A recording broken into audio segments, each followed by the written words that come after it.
आपल्या भारताचा 79 स्वातंत्र्य दिनानिमित्त मी माझे विचार व्यक्त करीत आहे ते तुम्ही शांतचित्तेने ऐकावे ही नम्र विनंती.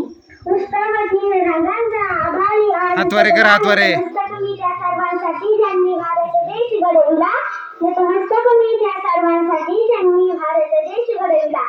15 ऑगस्ट 1947 रोजी आपला भारत देश स्वतंत्र झाला. देशाला स्वातंत्र्य मिळवून देण्यासाठी अनेकांनी प्रयत्न केले. त्यामध्ये स्वराज्य हा माझा जन्मसिद्ध हक्क आहे आणि तो मिळवणारच असे ठामकाम सांगणारे हातवारे कर एका हाताने.